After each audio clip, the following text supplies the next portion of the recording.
Entreabrí los ojos y observé en la penumbra cómo los visillos de la cortina se convertían ante mis narices en dos fantasmagóricos espectros que luchaban por la conquista de alguna ambigua concesión por parte del otro. Me encontraba en un estado realmente lamentable. Estaba mirando aquellas telas que colgaban de la ventana en la habitación del maloliente hostal en que me hospedaba, pero miraba con cierto desdén. Carecía de la fuerza suficiente para concentrarme en algo concreto. Aunque estaba tumbado sobre la cama, me costaba horrores mover la cabeza y mucho menos el resto del cuerpo. La resaca era monumental. Había estado toda la noche deambulando de bar en bar con la pretensión de encontrar el amor de mi vida. Alguien que encontrase en mi trastocada existencia un punto de genialidad o al menos la complicidad necesaria para follar aquella noche. Naturalmente esto no ocurrió. Como no ocurría casi nunca, claro. En la mayoría de las ocasiones eran mis amigos los que se llevaban el gato al agua. Por mi parte, intentaba desarrollar mis dotes de Latin lover, pero obviamente nunca obtenía los objetivos deseados. Habitualmente terminaba el día agarrando una borrachera a base de botellas de ron o cualquier envase de vino blanco. Esto era lo normal, aunque de vez en cuando sonaba la flauta y alguna despistada caía en la red. En aquel tiempo me dedicaba a trabajar en lo que encontraba. A veces descargaba camiones de tabaco a 20 euros la jornada. Otras ejercía de extra en cualquier bar o repartía publicidad en los buzones de las casas. Tenía 30 años y no sabía lo que era un curro estable realmente. Esta situación me resultaba excesivamente traumática, ya que la mayoría de los jóvenes de mi edad, en pleno 2013, estaban en la misma tesitura. Éramos carne de paro. Me apasionaba pintar. Cuando no tenía nada que hacer, dedicaba mi tiempo a perderme por ahí acompañado de mi blog de dibujo. Dibujaba las caras de los ancianos sentados en los bancos del parque, tratando de mostrar su cansancio de todo. A las abuelas cuidando a sus nietos, aguantando estoicamente los chillidos de los pequeños, los viejos edificios a punto de ser demolido o cualquier cosa que me resultase interesante para plasmar en un folio en blanco. Los días que me levantaba sin resaca solía recordar alguno de mis sueños. Otorgamos el Premio Nacional de Pintura a don Benito Jiménez por su incansable labor como forjador de imágenes oníricas en el entorno de la ciudad. A continuación, se acercaba una bella señorita que me hacía entrega de un talón nominativo por un importe sustancioso y yo dirigía al público unas palabras de agradecimiento. «Estimados señores», decía, «el mayor de los agradecimientos sería poco para expresar la felicidad que me embarga en estos momentos». ¡Qué estupideces! Luego despertaba con la horrorosa luz de la mañana, entrando como navajazos entre los visillos de la cortina.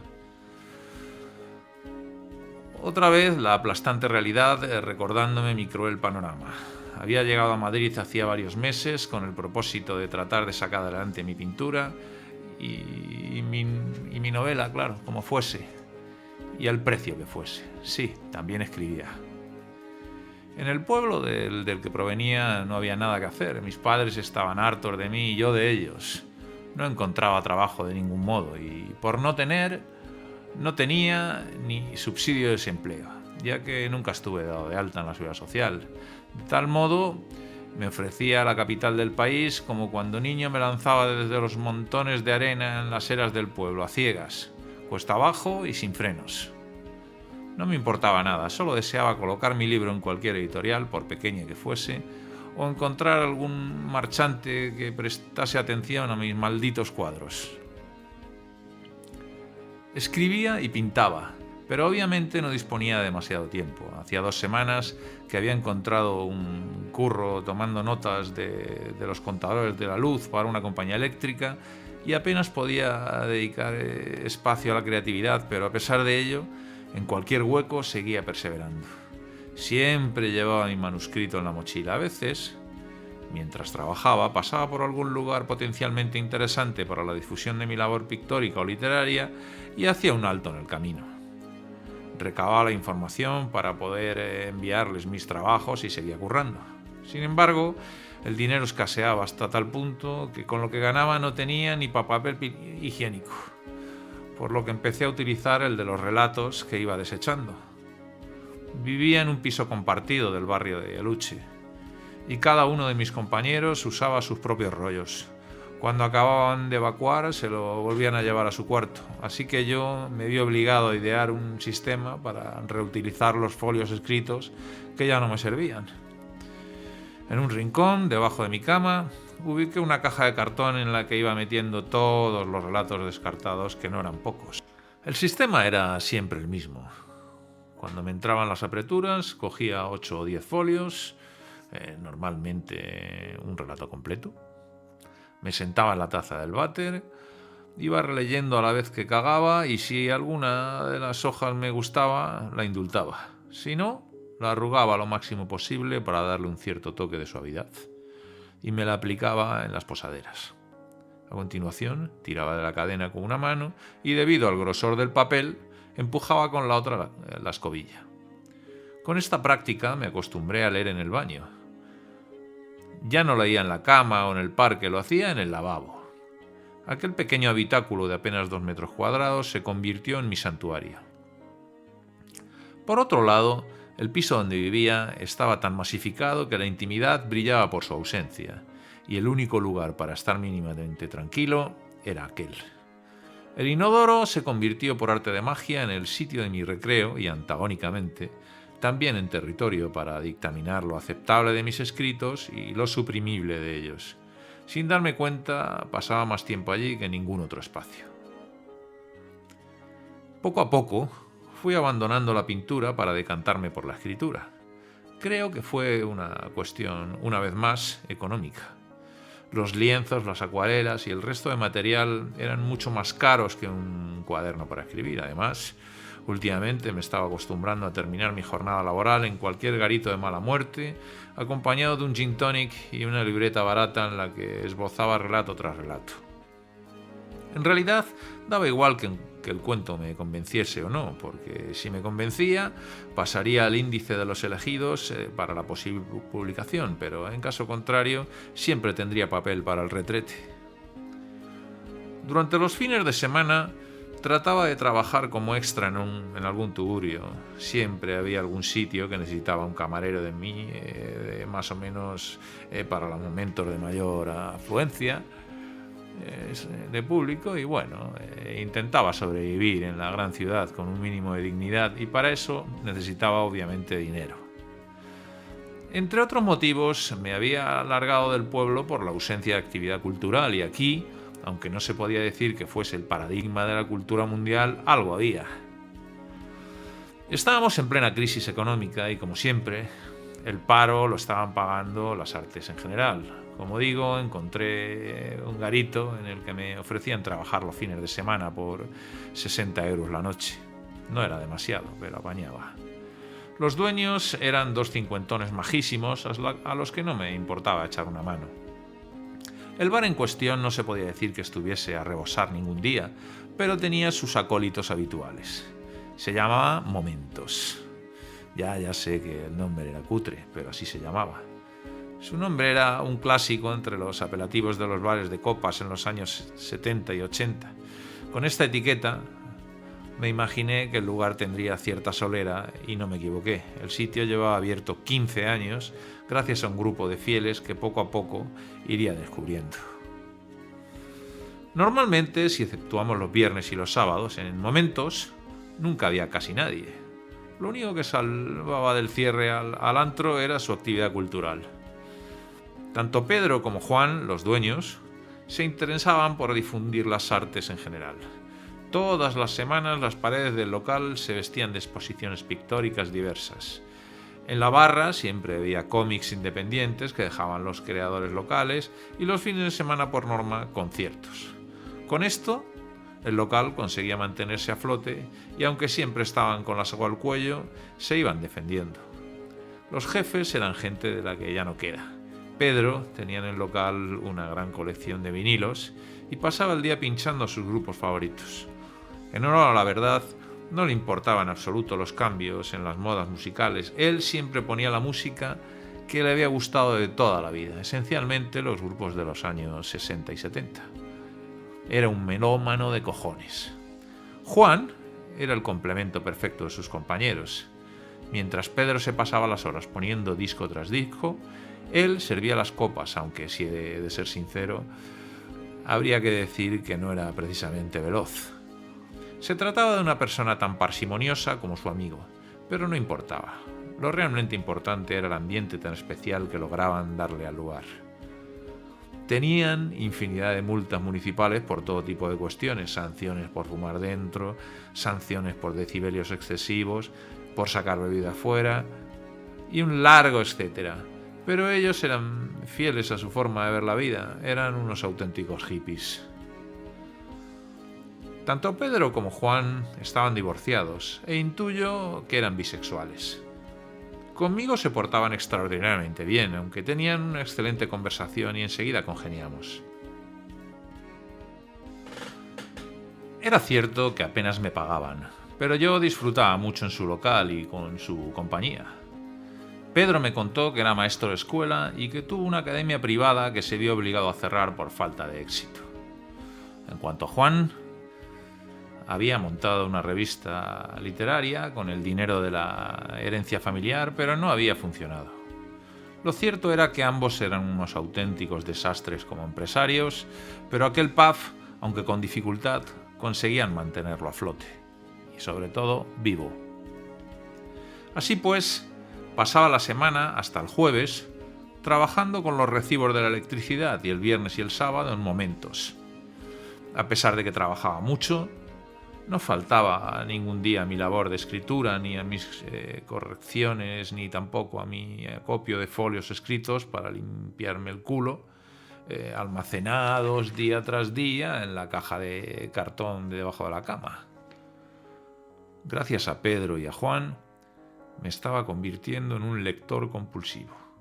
Ellos me descubrieron a Irving Welsh, a Louis Ferdinand Schelling, a John Dos Passos o a Robert Louis Stevenson, pero sobre todo al gran Charles Bukowski, uno de mis referentes.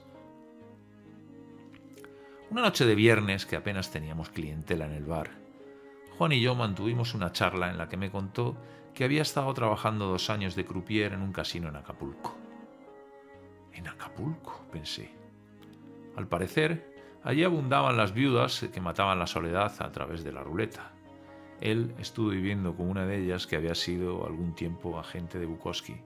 Ella le comentó que aquel escritor era único e irrepetible y que personas como aquel tipo solo nacían una cada siglo, que estaba siempre borracho, pero que no obstante siempre mantenía una credibilidad y seguridad en sí mismo asombrosa.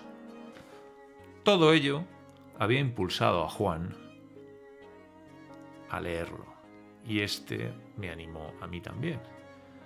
Yo tenía mi cosecha propia de novelistas favoritos, pero reconozco que en cierto modo aquellas recomendaciones influyeron en mi criterio literario. En cualquier caso, aquella noche fue especial. Conocí un poco más al bueno de Juan, siempre con su cigarrillo negro colgado del labio inferior y por añadidura, y animados por el maravilloso mundo de los recuerdos, terminamos acabando con las reservas de Jack Daniel del bar. Al día siguiente no tenía que madrugar y me levanté sobre las 3 de la tarde. Cuando lo hice, ya habían comido todos mis compañeros del piso y los muy cabrones se habían dado cuenta de la poca comida que había en la casa. Mis únicas perspectivas culinarias eran una vez más el clásico plato de arroz a la cubana con tomate frito barato. Estaba hasta las narices de los impresentables de mis colegas de piso. Pero era lo que había, y eso o el pueblo. Aquella casa de locos estaba compuesta por la siguiente alineación. Fermín era familiar del dueño, el de más antigüedad en la vivienda, claro, pero el más joven. Se suponía que debía velar por la rectitud y las buenas formas en el lugar. aunque ninguno de nosotros le hacíamos el más mínimo caso, y además todos sabíamos que trapicheaba con nuestro alquiler. Hacía ver a su tío que vivíamos 3 en el piso cuando en realidad éramos 5. Luego estaba Robert, el gordo. Lo que más le gustaba del mundo, sin efectuar tocar el bajo, era comer. Éramos conscientes de que en caso de que se quedase sin comida propia, nunca dudaba en arrebatar lo que no era suyo. Cada uno disponía de un apartado dentro del frigorífico de la cocina y estaba estrictamente prohibido invadir el espacio gastronómico del otro. Pero Robert siempre se saltaba esa norma. Era un auténtico dragón. Obviamente, tras varios asaltos indiscriminados por su parte, se instauró en la casa la moda de tener alimentos no perecederos en los dormitorios particulares. Así pues, podías abrir el cajón del armario de cualquiera de nosotros y encontrar mezclados calcetines blancos o calzoncillos con galletas de todas las formas y marcas y abrir una cómoda para los zapatos descubriendo un chorrizo ocular medio empezado. El tercero en discordia era Juanjo, el Ore. Le llamábamos el Ore, imaginaos por qué. Tenía unas orejas de unas dimensiones extraordinarias, parecían alas. Su gran afición era el póker. Se encargaba de organizar atractivas timbas en las que normalmente siempre nos gastaba bromas y sobre todo nos ganaba el poco dinero del que disponíamos. Le gustaba todo lo relacionado con el juego. Siempre estuvo rodeado de máquinas tragaperras cuando niño, que tenía una familia que poseía un bar en el pueblo. Siempre estaba con los boletos de las rifas y con todos los etcéteras imaginables. En cualquier lugar estaba Salva, el Granos. Evidentemente, su característica fundamental era que estaba absolutamente lleno de protuberancias y abultamientos en su cara. No era ningún adolescente, pasaba de los 30. Sin embargo, había poca gente que tuviese el rostro así con esa edad. El Granos tenía trabajo fijo en una entidad bancaria, pero estaba tan arruinado como el resto de nosotros debido a su adicción a la cocaína. Si alguno quería darse un homenaje algún día, sabía a qué puerta llamar. Él no era camello, no lo necesitaba, no obstante, siempre tenía perico. Siempre. Por último estaba yo, Benito Jiménez, un proyecto de escritor al que nadie leía y cuyos cuentos y relatos acababan por norma general como material para limpiarse el culo. Sinceramente, era un piso de degenerados, depravados y viciosos. Una noche, tumbado en la oscuridad de mi habitación, mientras me fumaba un canuto, decidí darle un giro a mi existencia. Estaba absolutamente harto de carecer de recursos económicos y pensé en cambiar de tercio. Desconozco si fue fruto del THC del hachís, si obedecía a los avances propios del destino o si fue un arrebato repentino. Pero tomé una decisión tajante. A partir de aquel momento me convertiría en empresario. Aún no sabía de qué, ni cómo lo haría, pero estaba decidido. Mientras fumaba, elucubraba los pasos que tendría que dar para convertirme en un gran negociante. Primero debía comprarme un traje, claro, aunque fuese de los baratitos. Segundo, me obligaba a cambiar de mentalidad. Ya no podía ser un tipo que le daba todo igual, no. Me veía forzado a transformarme en un cabrón con todas las letras. Para llegar al estatus de un empresario de éxito era ineludible pisar a quien fuese necesario, sin pensar un solo instante en el mal que pudiese hacer ni acarrear en mi comportamiento. Esto estaba claro, muy muy claro. Y tercero, mi actitud implacable no debía ser óbice para hacer flaquear mi felicidad personal. Mi única preocupación radicaba en el hecho de que no sabía si iba a ser capaz de convertirme en el hijo de puta con dinero sin que se resintiesen mis valores y principios fundamentales. Por tal motivo, terminé el porro, apagué la luz de la vieja lámpara y deseché la idea, dejando que el universo de los sueños me atrapase sin dilación. A través de un conocido, contacté con una empresa que me ofreció trabajo como recaudador de máquinas tragaperras. Se trataba de recorrer una serie de establecimientos, generalmente bares y puticlubs, en los que recogía las monedas de la semana para posteriormente llevarlas a la central. El jefe me proporcionó una vieja furgoneta y un uniforme ridículo, pero no pagaba demasiado mal, la verdad. Además, disponía de bastante tiempo para escribir o leer, ya que los márgenes de espera en el coche eran largos. De este modo me convertí de la noche a la mañana en una especie de lechuga en movimiento, ataviado con un mono verde chillón y una gorra del mismo color. Iba mejorando indudablemente. Joder. A pesar de todo, disponer de vehículo me vino francamente bien. Aprovechaba los trayectos para, a su vez, entregar mi novela, mis relatos o mis cuentos a las revistas o editoriales que me pillaban de paso. Entre mi nuevo trabajo y las 4 perras que sacaba con la actividad literaria, no llegaba a los 1.000 euros. Continuaba en bancarrota, pero por otro lado mi creatividad iba en aumento. Y aunque en la mayoría de las ocasiones mis relatos no me convencían demasiado y pasaban a engrosar el montón destinado a limpiar mi trasero, en algunos casos la cosa cuajaba y el relato en cuestión colaba en algunas revistas literarias o periódicos de provincias. Trabajar de cobrador en los negocios de hostelería me permitió conocer mejor aún el sector. Ya lo conocía a través del trabajo como extra en momentos, pero ahora el tema era sustancialmente distinto. Recaudaba en tugurios de todo tipo, desde locales de alterne hasta bares de carretera, pasando por pequeñas tascas o cualquier lugar que dispusiese de una máquina tragaperras. Conocía personas extraordinarias, esperpentos de auténtico valor antropológico y sobre todo hice amistad con Clemente, el Pecas, una persona realmente peculiar.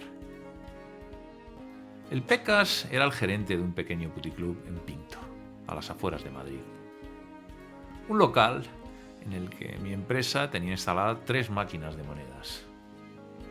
El muy cabrón me complicó la vida en numerosas ocasiones, pero a pesar de todo era un tipo digno de recordar. Vivía en la parte de arriba del local que regentaba. La distribución del edificio era la siguiente. Toda la parte de abajo era el bar propiamente dicho, compuesto por 2 aseos, una larga barra con taburetes y un pequeño escenario en cuyo centro se anclaba un tubo metálico de neón que hacía las veces de agarradera para las chicas que bailaban o hiciesen su striptease. En la parte de arriba había 4 dormitorios que usaban las putas para su trabajo y el resto de la planta alta estaba formada por un salón, un baño y un dormitorio que era la vivienda del Pecas. Cualquiera de las conversaciones que tuve durante aquel tiempo con él eran suficientemente aclaratorias de lo carismático de aquel tipo. Podía mencionar la que tuve un día que le pillé receptivo. Yo me encontraba limpiando uno de los mecanismos de las máquinas. Se aproximó a mí y comenzó con una conversación kafkiana. «Oye, Benito», me dijo, «¿tú nunca hablas con mis chicas? ¿No serás maricón?», comentó acompañando una gran carcajada. «No», dije yo brevemente. «Siempre voy con prisas, espero no parecer antipático». «No pasa nada, chaval. Lo digo porque yo con tu edad me follaba hasta las escobas». Y volvió a reírse. «Vaya. Mira, chico, en aquellos tiempos estaba echando 4 polvos diarios», comentó aproximando su boca a mi oído. «Ahora ya solo se me levanta a base de mamadas. Antes era el rey. Era capaz de darle gusto a 5 o 6 tías al día y todavía me daba para cascármelas si me apetecía. Era un auténtico fantasmón sin medida. Durante el tiempo que trabajé con él, en tan solo 6 meses denunció el robo de la recaudación de las máquinas en 4 ocasiones. Era un auténtico experto en el arte de la estafa, aunque esa forma de vida también tenía sus riesgos, claro. Un día, mientras yo trabajaba limpiando el interior de una de las máquinas, aparecieron por allí 3 tipos con aspecto peligroso. El más bajito de ellos no medía menos de 2 metros. Era por la mañana y el bar estaba cerrado. Las prostitutas se encontraban durmiendo en sus habitaciones. El Pecas también dormía en su parte alta de la casa junto a una de ellas. La costumbre habitual era que yo llamase por el teléfono móvil a Clemente, él me tirase las llaves del bar desde la ventana de arriba y yo abriese para dedicarme a lo mío mientras él seguía durmiendo. Pero aquella mañana creo que abrí la puerta a quien no debía. Tras lanzarme las llaves desde el piso de arriba, había entrado y estaba ya terminando mi trabajo cuando oí unos golpes en la puerta. Automáticamente, esos matones me apartaron a empellones mientras preguntaban por el Pecas. Yo, naturalmente, les dije que estaba durmiendo y que no podía entrar así en casa ajena, pero era gente ruda y sin escrúpulos. Daba la impresión de que conocían a Clemente y sabían moverse por el local a la perfección. Posiblemente habían sido clientes de este. Cuando me quise dar cuenta, empuñaban sendas botellas rotas con dirección al piso de arriba. Obviamente, lo siguiente que oí fueron golpes y gritos de toda índole, por lo que pensé que no me pagaban lo suficiente para arriesgar mi triste vida por un tipo que, para más Inri, me había destrozado las máquinas en 4 ocasiones. Opté por largarme de allí echando hostias. Por desgracia, la jornada siguiente tuve que ir de nuevo. La policía había llamado a mi jefe y este me ordenó acercarme al local para retirar lo que quedaba de las máquinas tragaperras. Llegué sobre las 12 de la mañana. Las puertas estaban cerradas y, como de costumbre, pensé que el Pecas estaba dormido. Le llamé al móvil y me contestó débilmente. Alguien me tiró las llaves como era habitual, pero no me dio tiempo a ver quién se había asomado a la ventana para arrojármelas. Cuando entré, tuve la impresión de llegar a un lugar asolado. Todo estaba patas arriba. Los expositores de bebida por los suelos, las banquetas rotas, todas las botellas también rotas, las cortinas rajadas y, como no, mis máquinas abiertas y destrozadas por completo. Un caos absoluto. El cuadro de luces arrancado de cuajo y la caja registradora reventada. Además, todas las chicas se habían largado. Sin embargo, escuché una voz desde la parte de arriba del local que me invitaba a subir. Era la temblorosa voz del pobre Pecas. Una vez en la parte alta, vislumbré su figura tras los cristales rotos de la doble puerta de entrada a su dormitorio. Era él, o mejor dicho, lo que quedaba de él. Observé cómo lo habían dejado. Estaba molido a golpes. Se acercó a mí dificultosamente y hablándome con ahogo, mientras se apoyaba en mi hombro, me dijo: «Me han jodido, tío». No volví a verlo. Es decir, que como el Pecas conocía a muchos otros, todos de la misma realidad, pero ninguno tuvo tan mala suerte. Poco antes de dejar ese trabajo, me enteré de que había muerto en extrañas circunstancias. Al parecer, no fueron suficientes las hostias recibidas con anterioridad. Necesitó alguna más y una de ellas, lamentablemente, fue definitiva. Naturalmente, trabajar con este sector me ayudó sobremanera a mi labor literaria.